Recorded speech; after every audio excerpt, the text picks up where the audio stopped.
Hello everyone. Welcome back to 신나게 놀자. 사이언스, 테크놀로지, 이코노미, 스트래티지 등을 고민하면서 노는 곳입니다. 그리스에서 열린 선박 박람회 포시도니아 2022 끝났는데 한국 조선 3사들 모두 참여해서 아주 열심히 활동을 한 것 같습니다. 대우 같으면은 마린 가스한테 가스 운반선 사상 최고가로 2척이나 수주를 받았고요. 지난 9일에 공시한 그거 같습니다. 그리스 선사인 가스로그, 미국의 ABS와 공동으로 탄소 포집기 개발하기로 MOU 맺은 거, 이거 매우 주목을 해야 할 것 같고요. 삼성중공업은 제 액화 시스템 엑스랠리, 그거 이제 ABS에서 인정받는 거, 이거 이제 사진 찍으면서 홍보한 거고, 또 암모니아 레디 네오 파노막스급 컨테이너선 ABS한테서 AIP 받은 거, 이것도 같이 사진 찍고 홍보하고요. 영국의 그 로이드 성급한테는 S베슬 관련해서 2건의 중요한 거 인정도 받았습니다. S베슬 1로그북하고 또 S베슬 그 CII 솔루션이라는 거, 이거 인정받았습니다. 1로그북은 항해 중에 종이 사용해서 사람이 하던 것을 전자화시켰다, 자동화시켰다. 그래서 아주 의미 있어 보이고, CII 솔루션이라는 것은 IMO 온실가스 규제 기준 그 두 가지가 있는데, 그 중에 하나가 CII, 카본 인텐시티 인덱스가 아닙니까? 이걸 충족시켜 주도록 출력 자동 조절하는 시스템 삼성중공업이 작년 하반기 개발을 했는데, 이게 인정받은 것으로 이렇게 이해가 됩니다. 그런데 가장 주목해야 할 것이 사진처럼 영국 로이드 성급하고 삼성중공업이 자율운항기술 공동개발 MOU 맺은 거 아니겠는가? 저는 이렇게 생각이 듭니다. 이게 초대형 화물선 분야에서 자율운항기술, 이거 이제 국제표준화 만들어야 하는데, 그 경쟁에서 삼성이 선두에 서는 계기가 될 수도 있겠다, 이런 생각입니다. 선박의 자율운항은 이미 상당한 정도로 진행 중인 것으로 거스를 수 없는 대세인 것 같고요. 화물선이나 여객선, 크루즈선 이렇게 세분화된 시장별로 각각 진행이 되는 것 같습니다.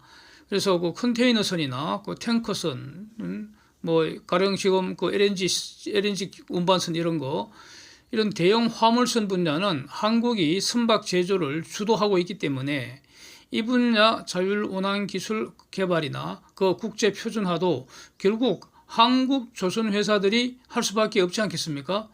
그렇게 생각이 되는데, 이번에 로이드하고 삼성이 손을 잡으면서 삼성 기술이 표준화로 나아가는 그 발판을 선점한 거 아닌가?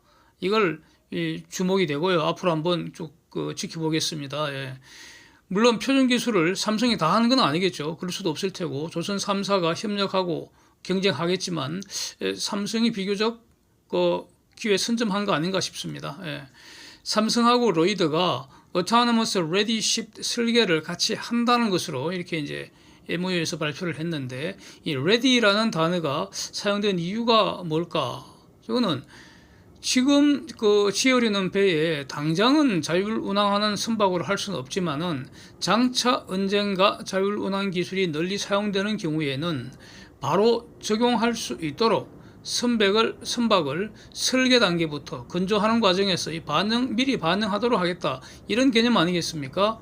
그래서 지금 저런 말이 나온다는 것은 가까운 장래에 아무리 늦어도 지금 만드는 배가 폐선되기 전까지는 무인 자율 운항 이 세상이 활짝 열릴 것 같다, 이런 전망을 전제로 하는 거 아니겠습니까?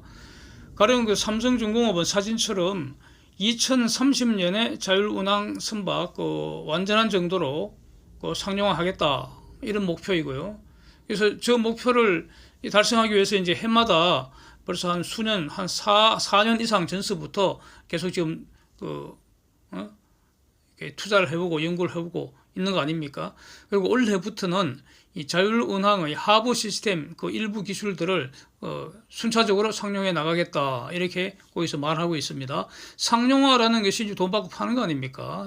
돈 받고 팔기 위해서는 돈을 받고 팔면은 그 하자에 대해서 책임을 져야 하기 때문에 완벽해야지 돈을 받고 팔 수 있습니다. 그래서 도대체 이 무인화 하려는 이유가 뭔가 이것도 한번 정리할 필요가 있는 것 같은데 비용 절감 이거보다는 더 중요한 동기가 대형 그 해상 사고의 상당 부분이 인간의 실수에 기인한 것이다.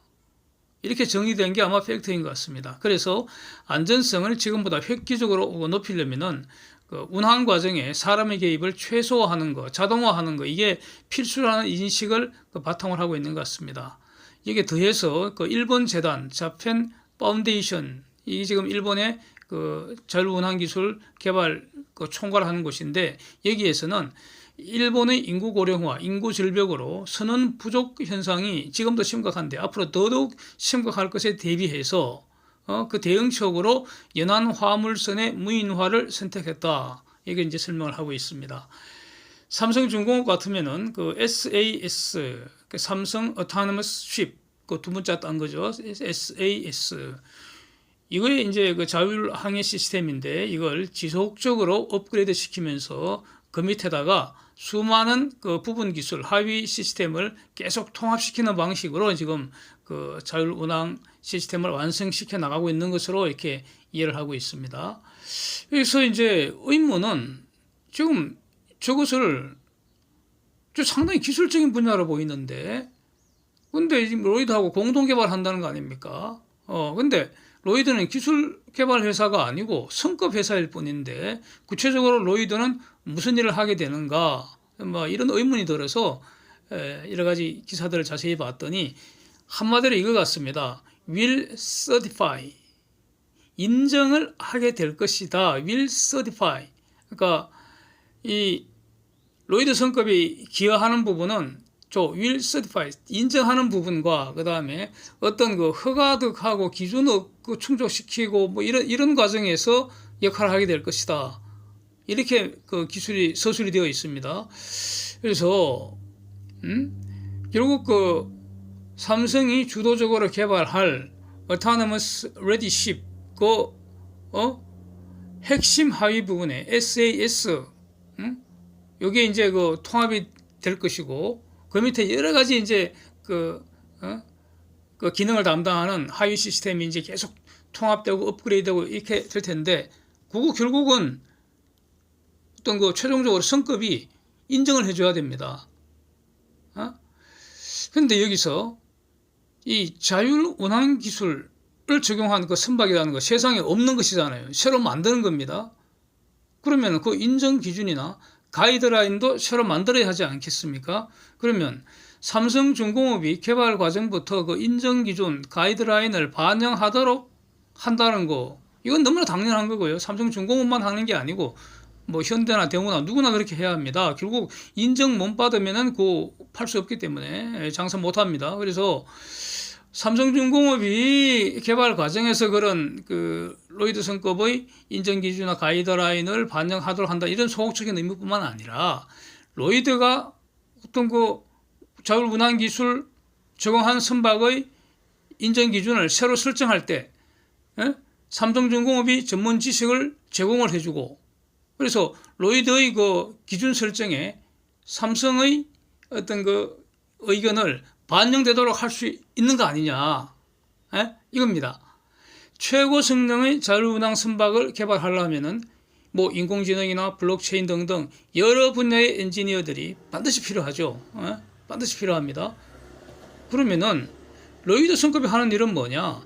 이런 그 기술을 총 집합해서 최고로 만들어 나왔다는 그 성과물이 실제 해상에서 적용할 수 있는지 이걸 판단을 해야 하고 그 기초로 이제 자기들이 설정해 놓은 인정 기준에 부합하는지를 따져보고 그 다음에 이제 그 허용하는 일을 하는 게 성급의 일이잖아요. 인정 기준도 새로 만들어야 됩니다. 이거 전부 다 원래 정부가 할 일이고 즉 정부의 권한인데 전문적 기술적 분야이기 때문에 LR과 같은 전문기관에 위임한 거 아니겠습니까? 그래서 이 자율 운항 시스템이 화물선에 추가 장착이 되어서 이 큰 바다, 대양에서 운항을 하기 위해서는 어떤 기능이 반드시 있어야 하고 또 어느 정도로 있어야 하는지 그래서 무인 자율 운항 기술을 데피니션을 내려주고 또 필수 기능, 또 필수 반드시 필요한 최소한의 수준을 결정을 해주고 선박 검사 기준도 정하고 이거를 LR이 주도적으로 해야 하는데 예? 이 개발 단계에서부터 LR의 이러한 기준 또는 가이드라인 반영하고 필요하면은 LR의 그 새로운 기준 설정에 삼성중공업이 그 기술의 특성을 설명해주고 전문 지식을 제공해주고 그 의견을 반영할 수 있게 하는 것, 이게 바로 삼성 기술이 국제 표준화되는 그런 과정 아니겠습니까? 예? 이게 주목해야 되는 거 아닌가 싶습니다. 그래서 이 현재 이거 자율운항에 대해서는 제가 영상을 한 3번 정도 올린 것 같습니다. 지난 5월 1일 날 한국, 일본, 영국, 중공 이게 비교한 영상이 하나 있고요. 그 이전에 이제 그 일본의 자율운항 분석한 영상 한 2번 정도 올린 것 같습니다. 이게 좀 도움이 될 것 같은데 일본의 경우에는 자율운항 기술이 상당히 앞서 있는 것 같습니다. 일본 국내 연안선의 경우에 그 실제 운항 중인 컨테이너선에다가 일본 재단이 중심이 돼서 이제 수십 개 회사들이 달라붙어 갖고 이제 컨소시엄 형성해서 자율운항 시스템을 완성을 일단 한 것 같습니다. 금년 2022년에 2번이나 그 일본 해상에서 실증 테스트를 거의 완벽하게 성공한 것으로 보이고요. 그래서 이걸 바탕으로 한 2040년까지 일본 연안 화물선의 절반 가량을 완전 무인으로 운항하겠다 이런 그 목표를 추진하고 있습니다.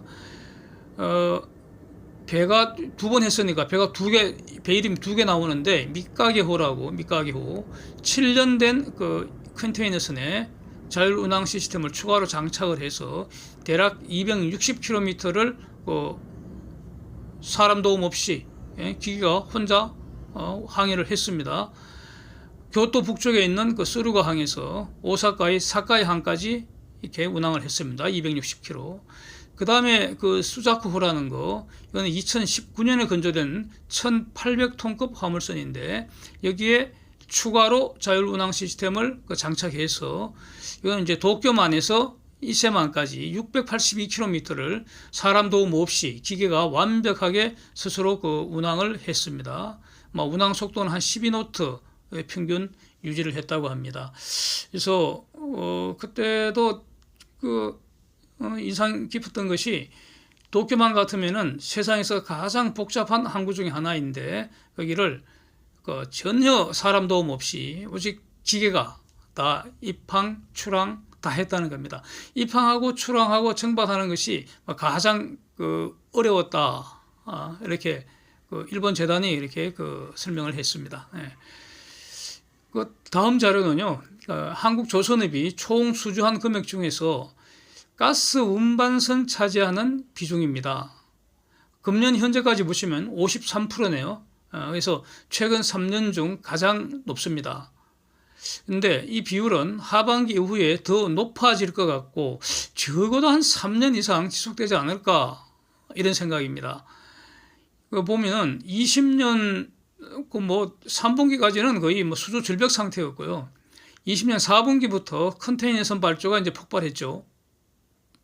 그래서 작년 상반기까지는 컨테이너선 발주가 많았는데 작년 3분기부터 지금까지는 가스 운반선이 압도적으로 많고 이렇습니다. 그래서 금년에 대우는 보시면 가스 운반선 비중이 70%를 넘어가고 있습니다.